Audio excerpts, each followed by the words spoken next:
জনগণকে সাথে নিয়ে দেশ পুনর্গঠন করতে চাই। তারেক রহমান।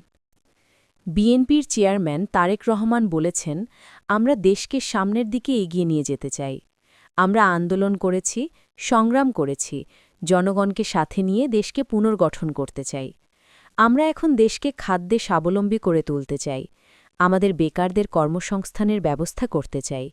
আমাদের মা-বোনদের শিক্ষিত এবং তার পাশাপাশি অর্থনৈতিকভাবে স্বাবলম্বী করে গড়ে তুলতে চাই। কিন্তু এই কাজগুলো করতে দেশের যে মালিক জনগণ, তাদের সহযোগিতা ছাড়া করা সম্ভব নয়।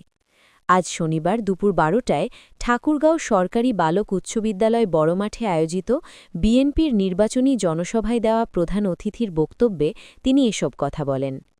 বিগত স্বৈরাচারী সরকারের সময় যারা দেশে জীবন দিয়েছেন, আহত হয়েছেন, তাদের ত্যাগকে কখনো বৃথা যেতে দেয়া যায় না উল্লেখ করে তারেক রহমান বলেন, এবারের নির্বাচন শুধু জনপ্রতিনিধি নির্বাচন করার নির্বাচন নয়, এবারের নির্বাচন হবে আমাদের দেশকে পুনর্গঠন করার নির্বাচন।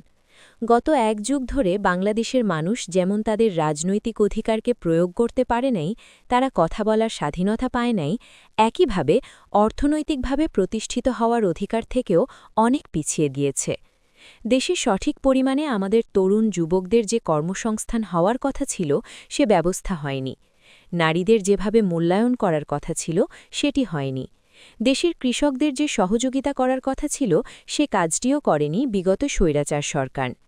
তিনি বলেন, আজ সময় এসেছে, আগামী ১২ তারিখের নির্বাচনে যেমন জনগণের প্রতিনিধি নির্বাচন করব, একইভাবে আমরা দেশ পুনর্গঠনের কাজে হাত দেব।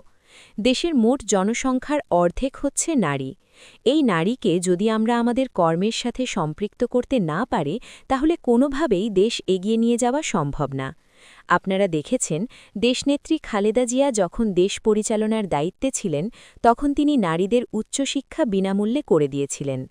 আজ লাখ লাখ নারী শিক্ষিত হয়েছেন। এই মা-বোনদের আমরা অর্থনৈতিকভাবে স্বাবলম্বী করে গড়ে তুলতে চাই। এই জন্য আমরা বাংলাদেশের প্রত্যেকটি ঘরে ঘরে গৃহিণীদের কাছে আমরা ফ্যামিলি কার্ড পৌঁছে দিতে চাই। এই কার্ডের অধিকারী হবেন এই দেশের মায়েরা, দেশের নারীরা। এই কার্ডের মাধ্যমে প্রতি মাসে তাদের কাছে সহযোগিতা পৌঁছে দিতে চাই, যার মাধ্যমে তারা স্বাচ্ছন্দ্যে সংসার চালাতে পারেন।